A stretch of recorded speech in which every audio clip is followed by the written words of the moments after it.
একটা অন্ধ মেয়ে যাকে ধর্ষণ করা হয়েছিল। ধর্ষণকারী ছিল প্রভাবশালী নেতার ছেলে, যার ফলে মেয়েটির পরিবার হয়ে পড়ে অসহায়। মেয়েটিকে তার বিচার পাবে, আর কিভাবে এই অন্ধ মেয়েটি তার ধর্ষণকারীকে চিনতে পেরেছিল, আজকে আমরা সেটাই জানবো। মুভির শুরুতেই আমাদের পল নামের একজন পুলিশ অফিসারকে দেখানো হয়, যে কিনা তদন্তের জন্য আসে। এখানে সারা নামের একটি মেয়েকে ধর্ষণ করা হয়, কিন্তু মেয়েটি ছিল অন্ধ। এই জন্য মেয়েটিকে মেডিকেল পরীক্ষার জন্য নিয়ে যাওয়া হয়। মেডিকেল পরীক্ষার পর পুলিশ জানতে পারে তার শরীরে কোনো আঘাতের চিহ্ন নেই। আর এইসব কথা একজন মহিলা ডাক্তার পুলিশকে জানায়। এরপর সারার বাবা মা সারাকে নিয়ে একটি মেয়ে উকিলের কাছে যায়। উকিল মেয়েটির কাছে সব কথা শুনতে থাকে। তারা জানতে পারে মেয়েটি ছিল অন্ধ। তারা চিন্তা করতে থাকে মেয়েটি কিভাবে সেই ধর্ষণকারীকে চিনতে পারবে। এভাবে কাহিনী সামনে এগোতে থাকে। পরক্ষণে সারা তার বাবা মায়ের সাথে তার ঘরে চলে আসে। আর রাতে ঘুমানোর আগে সারা তার দরজা জানলা বন্ধ করতে থাকে। আর সকাল হতেই পুলিশকে ফোন করে ডেকে নেয়। ভিতরে সে পুলিশ দেখতে পায় একটি মানুষের মূর্তি। সে অন্ধ হলেও মানুষের স্পর্শ অনুভব করে মূর্তি বানাতে পারত। ঠিক তেমন একটা মূর্তি সে বানিয়েছে যে তাকে ধর্ষণ করেছিল। এখানে সারার বাবা একজন চিত্রশিল্পী ছিল, যার কাছ থেকে সারা এই শিল্প তৈরি করা শিখেছিল। এই মূর্তি দেখে পুলিশ বিশ্বাস করতে চায় না। তারা ভেবেছিল সে অন্ধ হয়ে এটা কিভাবে করলো। তখনই পাশের ফ্ল্যাটে তাকে একটি ছেলে এসে বলে, আর এই ছেলেকে তো আমি চিনি, এ তো আমার বন্ধু মাইকেলের মূর্তি। এই কথা শুনে পুলিশ বলে, তুমি তাকে কিভাবে চেনো? উত্তরে সেই ছেলেটি বলে, স্যার মাইকেল কিছুদিন আগে তার বিয়ের ইনভিটেশন কার্ড দিতে এসেছিল। মাইকেল আজ তার বিদেশের বাড়ি চলে যাচ্ছে। তৎক্ষণাৎ পুলিশ এয়ারপোর্টে চলে যায় আর সেই মাইকেলকে অ্যারেস্ট করে ফেলে। পরে তাকে থানায় নিয়ে আসে। থানায় নিয়ে আসার পর অনেকগুলো ছেলেকে একটি লাইনে দাঁড় করিয়ে দেয় আর সারাকে বলে তাদের মুখ স্পর্শ করতে। এই কথা শুনে সারা সেই ছেলেদের মুখ স্পর্শ করতে থাকে। একটা সময় মাইকেলের মুখ স্পর্শ করতেই সারা বুঝতে পারে মাইকেলের সেই ধর্ষক। এই বলে সে তাকে একটি চর মেরে বসে আর বলে, স্যার এই আমাকে ধর্ষণ করেছে। তখন পুলিশও মেয়েটির কথা বিশ্বাস করে। এর সাথে পুলিশ মাইকেলকে গ্রেফতার করে ফেলে। পরদিন এই খবর টিভি নিউজে চলে আসে। এখানে মাইকেলের বাবা ছিল সেই দেশের বড় একজন শিল্পপতি। পরক্ষণে মাইকেলের বাবা ওই দেশের সবচেয়ে বড় উকিলকে তার বাসায় ডাকে আর বলে যে কোনো মূল্যে তার ছেলেকে মুক্ত করতে হবে। কিছুদিন পরেই তার বিয়ে। এসব কিছু এখনই মিটিয়ে ফেলতে হবে। এখানে মাইকেলের বাবা মাইকেলের ভাইদের বলে সারার বাড়ি যেতে আর টাকা দিয়ে তাদের কেস উঠিয়ে নিতে বলে। পরক্ষণে তারা দুইজন সারার বাসায় যায় আর সারার বাবাকে কেস উঠিয়ে নিতে বলে। এই কথা শুনে মেয়ের বাবা তাদের বকা দিয়ে বাড়ি থেকে বের করে দেয়। এই খবর মাইকেলের বাবা জেনে যায় এবং কিছু সাংবাদিকদের ওই মেয়ের বাড়িতে পাঠায়, যাতে সাংবাদিকরা এমন কিছু প্রশ্ন করে যেটার কোনো উত্তর মেয়েটি দিতে না পারে। এখানে মাইকেলের বাবা মেয়ের পরিবারকে অসম্মানিত করতে চায়, যাতে তারা কেস উঠিয়ে নেয়। কিন্তু সেই রাতে পুলিশ অফিসার ফোন করে তাদের বলে তারা যেন সাংবাদিকদের কোনো প্রশ্নের উত্তর না দেয়। আর পরের দিন আমরা কোর্টের দৃশ্য দেখতে পাই, যেখানে মাইকেলের উকিল ছিল ওই দেশের সব থেকে বড় উকিল। এদিকে মেয়ে পক্ষের উকিল ছিল সামান্য সরকারি উকিল। এখানে জজ সাহেব মাইকেলের উকিলের কথা শুনে তার জামিন মঞ্জুর করে দেয়। আর পরদিন মাইকেল তার উকিলের সাথে দেখা করে এবং সব ঘটনা বলে। মাইকেলের কথা শুনে উকিল বুঝতে পারে মাইকেল ওই মেয়েটিকে ধর্ষণ করেছে। ওই দিন রাতে উকিল তার মেয়ে ঝুমাকে নিয়ে ডিনার করছিল। তখন ঝুমা বলে, বাবা মাইকেলের শাস্তি হওয়া উচিত, কারণ সে ওই মেয়েটিকে ধর্ষণ করেছে। উকিল তখন বলে, মাইকেলের বাবা একজন বড় শিল্পপতি, সে চাইলে টাকার বিনিময়ে আইন বদলাতে পারে। এদিকে পুলিশ ইন্সপেক্টর বুঝতে পারে সরকারি উকিল দিয়ে সারা তার কেস জিততে পারবে না। এই জন্য ইন্সপেক্টর তার বন্ধু বিজয়ের কাছে যায়। এখানে বিজয় ছিল একজন বুদ্ধিমান উকিল। ইন্সপেক্টর বলে, তুমি এই অন্ধ মেয়েটির বিচার পাইয়ে দাও। উত্তরে বিজয় বলে, অনেকদিন হয়ে গেছে আমি অকালতি ছেড়ে দিয়েছি, আমার দ্বারা হবে না। তখন তার স্ত্রী বলে, তুমি ওই মেয়েটার সাথে দেখা করো। পরক্ষণে তারা তিনজন সারার বাসা আসে। বিজয় তখন জানতে পারে সারা একজন অন্ধ মেয়ে। বিজয় সারার অসহায়ত্ব দেখে তার কেস লড়তে রাজি হয়। বিজয়কে দেখে সারার বাবা ইন্সপেক্টরকে বলে, বিজয় কি পারবে তাকে ন্যায় বিচার পাইয়ে দিতে?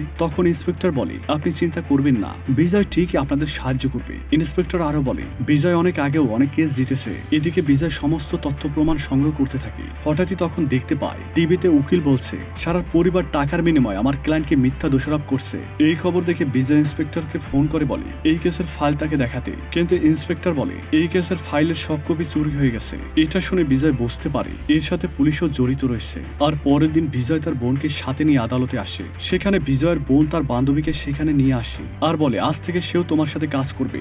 ভিতরে যখন বিচার কার্য শুরু হয়, তখন বিজয় প্রথমে সারাদের কাজের লোককে জিজ্ঞাসাবাদ করতে থাকে। কাজের মহিলাটি বলে, একদিন সারার পিতা মাতা একটু বাইরে গিয়েছিল, সেদিন আমি একটু ব্যাংকে গিয়েছিলাম, কিন্তু ব্যাংক থেকে ফিরে এসে দেখি সারার রুমের অবস্থা খুব খারাপ ছিল, সাথে সারাকেও দেখে অনেক খারাপ অবস্থায় আছে। পরক্ষণে সে পুলিশকে সব জানায় এই কথা শুনে উকিল রাজেন্দ্র মেয়ের বাবার উপরে মিথ্যা দোষারোপ করতে থাকে। রাজেন্দ্র আরো বলে সারা তার সৎ মেয়ে। এখানে রাজেন্দ্র এই কথা বলে প্রমাণ করতে চায় তার বাবা এই নোংরামি করছে। এরপর রাজেন্দ্র সারার মাকে জিজ্ঞাসাবাদ করতে থাকে। রাজেন্দ্র বলে আপনি মাইকেলকে কবে থেকে দেখেছেন আর কিভাবে চেনেন? তখন সারার মা বলে আমি মাইকেলকে একদিন দেখেছিলাম। এই ঘটনার একদিন আগে মাইকেল তার বন্ধুর সাথে আমাদের বাসায় আসে, আর পরের দিন আমরা বাসায় না থাকায় সে আমার মেয়ের সাথে এই খারাপ কাজ করছে। এইসব শুনে রাজেন্দ্র মেয়ের মাকে মিথ্যা দোষারোপ করতে থাকে, যেটা শুনে সারার মা কান্না করতে থাকে। এরপর রাজেন্দ্র মেয়ের বাবাকে জিজ্ঞাসাবাদ করতে থাকে আর তাকেই দোষারোপ করতে থাকে। ওই দিন সন্ধ্যায় বিজয় সবার সাথে দেখা করে আর বলে রাজেন্দ্র যে প্রশ্ন করবে তুমি নির্ভয়ে তার উত্তর দিবে, আর যদি কোনো খারাপ কথা বলে আমি সেটার অবজেকশন দেব। পরদিন সারা কোর্টে তার বয়ান পেশ করতে থাকে আর বলে ওই দিন রাতে আমি যখন গোসল করছিলাম তখন পিছন থেকে এসে তার গায়ে হাত দেয়, পরবর্তীতে তাকে মেরে ফেলার হুমকি দেয়, আর এভাবেই সে আমাকে ধর্ষণ করেছে।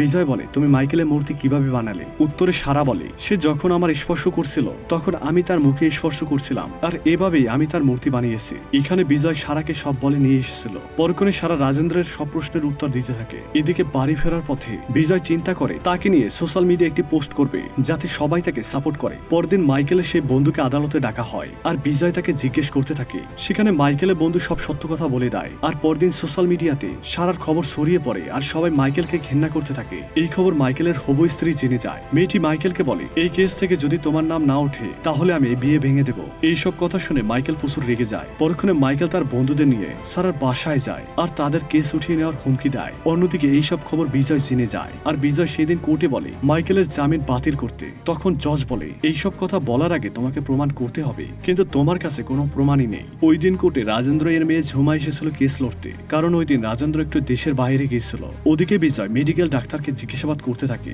মহিলাটি বলে তার মেয়ের শরীরে কোনো কিছু পাওয়া যায়নি। এই কথা শুনে পুলিশ ইন্সপেক্টর একটু সন্দেহ হয়। এভাবে পুলিশকে জিজ্ঞাসাবাদ করতে থাকে। পুলিশ বলে এই কেস তদন্ত করতে যেয়ে আমি আমার পোস্টিং হারিয়ে ফেলেছি, আমাকে এই তদন্ত থেকে সরিয়ে নেওয়া হয়েছে। তখন জুমা বলে তাহলে আপনি এই কেসের ফাইল হারিয়ে ফেলেছেন কেন? তখন ইন্সপেক্টর বলে আমাকে তদন্তে রাখা হয়নি, তাহলে আমি কেন এসব করব? এই তদন্তের দায়িত্ব ছিল অন্য অফিসারের। তখন সেই অফিসার সেই কোর্টে উপস্থিত ছিল এবং ইন্সপেক্টর কথা অস্বীকার করে। এভাবেই এই কেসের জটিলতা বাড়তে থাকে। জজ আবারও কেসের তারিখ পরিবর্তন করে। এভাবে কয়েকদিন পর কেসের দিন আসে আর সেই দিন মাইকেল তার ভিডিও ফুটেজ দেখাতে থাকে। যেদিন ধর্ষণ হয়েছিল সেই দিন সে রেস্টুরেন্টে ছিল। এটা দেখে বিজয় অবাক হয়ে যায়। বিজয় বাড়ি ফিরে সেই ভিডিও ফুটেজ দেখতে থাকে আর বুঝতে পারে এটা এডিট করা ভিডিও। এই জন্য সে দ্রুত পুলিশকে নিয়ে সেই রেস্টুরেন্টে চলে যায়। এদিকে সেই রেস্টুরেন্টের মালিক পুলিশের ভয়ে সব সত্য কথা বলে দেয়। পরদিন কোর্টে যখন রেস্টুরেন্টের মালিক সব সত্য কথা বলতে থাকে তখন রেস্টুরেন্টের মালিক রাজেন্দ্রকে দোষী করে তার একটা ভিডিও কোর্টে পেশ করে। এইসব দেখে রাজেন্দ্রকে এই কেস থেকে অব্যাহতি দেওয়া হয়। এইসব খবর চারদিকে ছড়িয়ে যেতে থাকে আর পরবর্তীতে এই কেস ঝুমা লড়তে থাকে। ওই দিন সিম অপারেটরকে ডাকা হয় আর মাইকেলের লোকেশন বলতে বলে। লোকটি সব সত্য কথা বলে দেয়। পরবর্তীতে বিজয় মাইকেলের ড্রাইভারকে জিজ্ঞেস করতে থাকে, তখন ড্রাইভার মিথ্যা কথা বলতে থাকে। পরক্ষণে জুমা মাইকেলের বন্ধুদের প্রশ্ন করতে থাকে। তারা বলে ওই দিন আমরা মাইকেলের সাথেই ছিলাম এবং খুব এনজয় করছিলাম। এরপর বিজয় আবারও তার বন্ধুদের জিজ্ঞাসাবাদ করতে থাকে আর বলে বলতো সেদিন মাইকেল কি ড্রেস পরেছিল আর কোন গাড়ি নিয়ে গিয়েছিল? এই কথা শুনে তার বন্ধুরা উত্তর দিতে পারে না। এখানে বিজয় আবারও প্রমাণ করে দেয় তারা মিথ্যা কথা বলেছে। এর সাথে বিজয় একটি ভিডিও দেখাতে থাকে যেখানে মাইকেল ও তার ড্রাইভার নিজের গাড়ি চালাচ্ছিল। বিজয় আরো বলে মাইকেল এর আগেও একটি মেয়েকে ধর্ষণ করেছিল, কিন্তু টাকার জোরে সে বেঁচে গিয়েছিল।